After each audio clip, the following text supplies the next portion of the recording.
Hello everybody and welcome back to Transfer Talk. We're back for another window, another summer window, where this week take you through a lot of rumours. There's been a lot of rumours in just the first day of this week alone, but I'm going to take you through all the rumours throughout the past 7 to 10 days. And so grab yourself a cup of tea, grab yourself a biscuit, sit down and just have a listen to what is going on in the world of Hull City. All of that and more after this.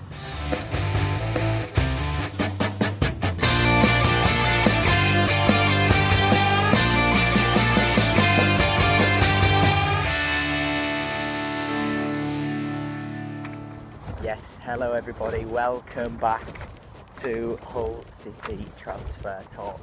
It has been a while, it has been a while. But I love doing these. It gets me out of the house, gets me walking for a little bit.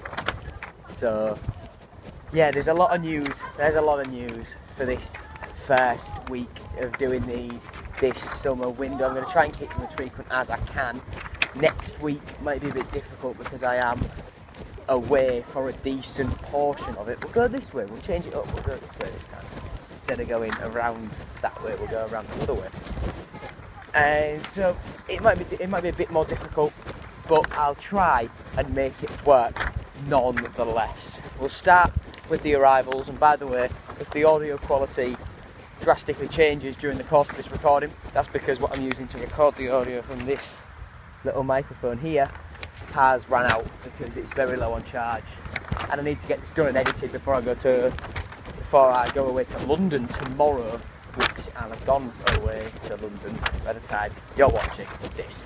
So let's get cracking then. So first signing of the window was Tobias Figueiredo on a free from Nottingham Forest, 28-year-old centre-back. I'm very, very happy with that signing. I can see Shota going to a 4-back this year, because that's his preferred system. Nathan Baxter said they've been doing a lot of tactical work already in pre-season, which to me suggests a shift in which formation Shota chooses to play. And further backing that up, I think if we were going to play a 3-back again, I think Shota would have brought in another centre-back by now. But as things stand, Figueiredo is the only centre-back we've been linked with and have actually signed. So I think that one is... I think we're done in terms of defence for this window, apart from maybe at left back, which we'll touch on in a moment. Because right back we've got Coyle and Emmanuel still. Josh Emmanuel will feature a lot more this season. He's been training with the boys ever since the start of pre-season, and he was in pretty much full training by the end of last season as well. And then obviously Louis Coyle. There's a lot of people who will side with Emmanuel, but Coyle's got it. He's proved people wrong a lot. Well, he proved me wrong against Cardiff, where he had a brilliant game, because I thought Emmanuel would be more suited to that role than Coyle was, and I think he may still be more suited to that wing-back role if we end up playing it. But I fully believe that Louis just as good. Quite rude that motorcycle rider. Anyway, the next signing was Ozan Tufan, reported fee of about 4 million with a couple of add-ons in there. 4 million quid that is. So for Ozan, very pleased. When it was first linked back in, I think it was April, I thought I'll make a thumbnail just in case, but it's unlikely.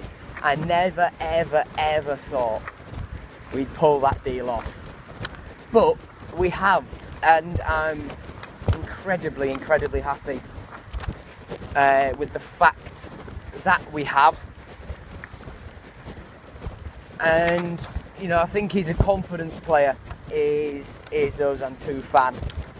I think we get a bit of confidence for him. Shota puts an arm around him, we get a couple more Turkish speakers in the dressing room, I think Ozan will thrive here. I've been told by people in the know, by a source in close to the club, that Ozan's carrying a little bit more timber than he would like at the moment.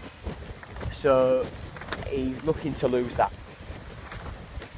But they've also said he's really, really eager to prove himself in England because his spell at Watford didn't quite go to plan. So that's not too bad. I'm going to quickly check if this microphone is still going. Yes, it is. Just about. So next signing then, this was confirmed yesterday, it's Nathan Baxter. Baxter, you could say. He's back on a loan for the season, but we have an option to buy in there as well, and it's so good that we've got it in. Our goalkeeping ranks are absolutely on steroids. Baxter, Ingram, and then we've got Cartwright out on loan as well, plus Robson, plus Fisk, plus Macaulay. Oh, mega. Absolutely mega. Really, really good signing. It was crucial we got him back. He was eager to come back. He said he had the conversation with Tan, with Adjun, with Shotta late last season that they wanted to get him again. It's taken a bit longer than we would have liked because of Chelsea's ownership situation, but it's done. Nathan Baxter is through the door, and that is one hell of a signing. One hell of a signing. And the buy option as well. Very pleased. Very pleased. And then today we confirmed the signing of Jack Leckie for the under-23s. Centre-back who we had on trial last season. Yeah. Let's see what we can do. We've got a lot of centre-backs in that under-23 squad, a lot of which I think will be going out on loan. I think we might name them: Andy Smith, Jevon Mills, Festus Arthur, Jake Leake, Alfie Taylor. Now adding Jack Leckie into that mix, I get the sneaky suspicion we might be seeing Arthur, Mills, Smith all go out on loan again. Leake might even make the step up to a full season loan in the National League. He had a stint at Boston the other year, so I think last year, so I think the step up would be good for him. And then on to departures, full departures. God, it's taken quite a while to get to this point. Honeyman went to Millwall. Yeah, he didn't think he'd get the game time, so wanted to go. But we'll touch on in a minute why he might have got the game time after all. But we'll touch on that when we get there. And then George Monca was released from his contract and has gone to Leyton Orient. When I first heard it, because I was told about that a couple of weeks before the move happened, from someone who had been told something, and then I'd read something, and they revealed to me, yes, that is what they've been told. So yeah, it's a massive step down for George Monca, interestingly enough. But if it's going to get him game time, then good for him. Good for him. On to the big one now, the rumours as to who might be coming in. So we'll talk about Tan Kesler's interview that he did at the back end of last week. He mentioned Ozan Tufan, he mentioned Jean-Michel Seri, Haji Wright, striker, all that sort of stuff. Syed Manesh, but first of all he mentioned Adama Traore. That deal is done. That's a 2-year deal plus an option of a further year. However, for Adama Traore, I don't need to go through who he is because I'm pretty sure his name has been said too many times regarding Hull City over the last few weeks. Attacking midfielder, Malian international, formerly of Monaco. That's all the summary I'm going to give. It's done. It's been done for ages. but he picked up an injury within his first 3 days in training. And since then, that injury has got a little bit worse, and he now requires surgery on a hamstring problem that will keep him out until Christmas at the earliest, which is not ideal. But the deal is done. That's what you're interested in. And I said he's got a history. If you look at his stats, he's got a history of injuries. He doesn't play many games in a season. And Tan said, look, be patient. He's trying to work on his fitness. But he doesn't play many games in a season historically, which is a big thing. So I think he could end up being like a John Torrell, where he's incredible when he plays, can see the game really well, he's good on the ball, his movement without the ball, he can spot passes, but he just can't keep himself fit. I think that is what we might see Adama Traore end up like, which is a shame. But yeah, he's going to be out till Christmas at the earliest there. Tan Kesler also said that Aliyah Sayadmanesh is done. We've known that's been done for ages. Ali, they've activated the buy clause in that loan contract that they had. So Aliyah is done. He's done all his signing photos, his training. Someone who I know has been down to the training ground, seen him training. So it's done. So you can rest on that. And Baz Cooper said today, well, he said yesterday, that Sayadmanesh will be announced by the end of the week, so that he can feature in the game against FanHub, kicking off our pre-season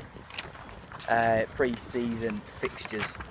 Baz Cooper also said that we are not in for Tyler Roberts. That was reported by the Yorkshire Post the other day. That is not true.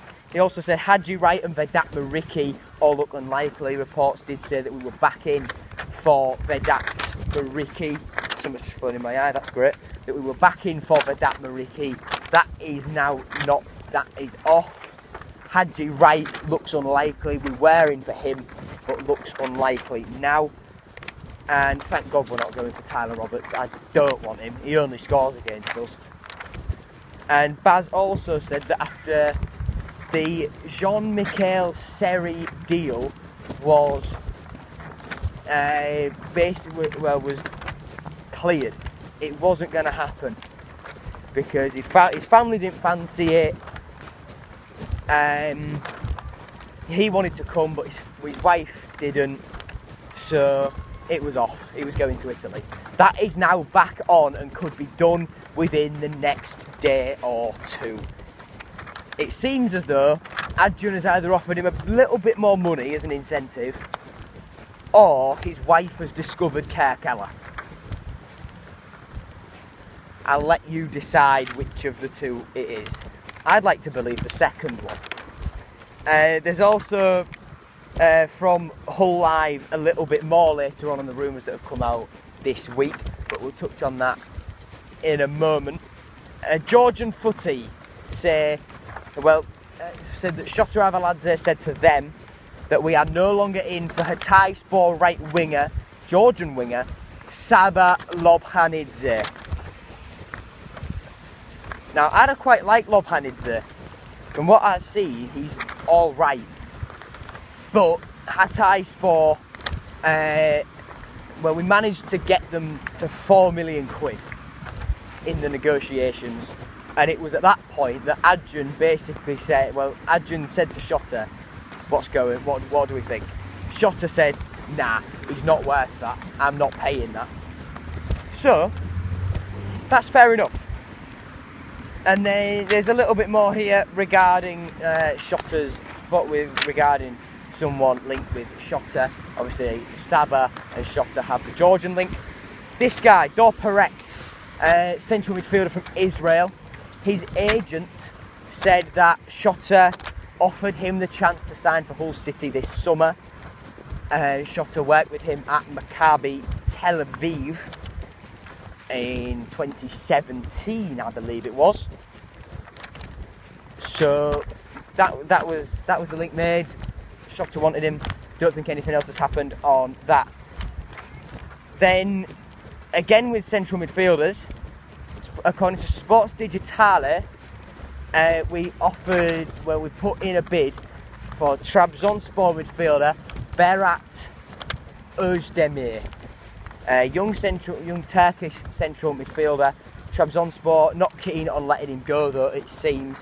I think that was our Jean-Michel Seri alternative, to which we now no longer need. What else? What's next? Tenuous link here. Yusuf Yazigi from Lille, Turkish striker. We have apparently, according to Master Transfer Haber, been offered the chance to sign him on loan, but there are also Spanish and Premier League clubs interested, along with, I believe, CSKA Moscow, who had him on loan for the back end of last season in the Russian Premier League. Do I think that'll happen? Absolutely not. Right, we're over 15 minutes in, and we are heading to Monday, where apparently, according to sources in Turkey, we put a 5.5 million bid in for young Besiktas left-back Redvan Yilmaz, which was accepted, but local media, BBC Radio Humberside, Hull Live have all said that their sources close to the club have said that is nonsense. According to another Turkish source, we were interested in Oscar Estupinian from Vitoria Guimarães on a free. Hull Live have since confirmed that that one is true. That one will happen and could be done as early as tomorrow. Keep an eye out for that. According to Hull Live as well, God, there's so many flies flying around me. My God. Where were we? Oh yeah, Dözükan Sinik, an attacking midfielder or winger from Turkey. Played, I think, 3 times for the Turkish national team, scored twice. So not very bad. Not bad at all. Only 23 years old. That is getting closer. Turkish sources have said he is in Hull for a medical. And someone who I know in Turkey says it's basically done already. There's loads of stuff flying around me. It's a bad idea. And finally, on the in stuff, Yagiz Sabunkoglu, the famous journalist, the journalist who brought the McCann News, the Sayad Beresh News. We've made an offer for Istanbul Başakşehir central midfielder Yusuf Ndayishimiye, however you say that, and I've got so much stuff just flying all around me. It's all on the back of my neck because I've worn this bright yellow hat. Bought Silverstone. Oh my God! Get off! One's in my ear. One's in my ear. Right, I'm taking this off. He can play defensive midfield or centre back. I think that would be a good signing. He looks an absolute tank. God, they're all over this hat, my God. And now on to the out rumours. Tan Kesler said that Sheffield Wednesday's offer for Malik Wilks is too low, but the Yorkshire Post say Sheffield Wednesday are still confident they can get a deal done. And then on Keane Lewis Potter watch, Tan Kesler said Brentford's £16 million bid was not good enough, but Brentford remain hopeful of completing the deal.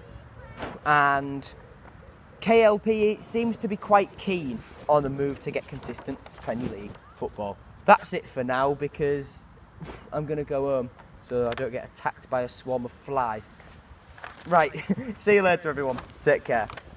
Goodbye.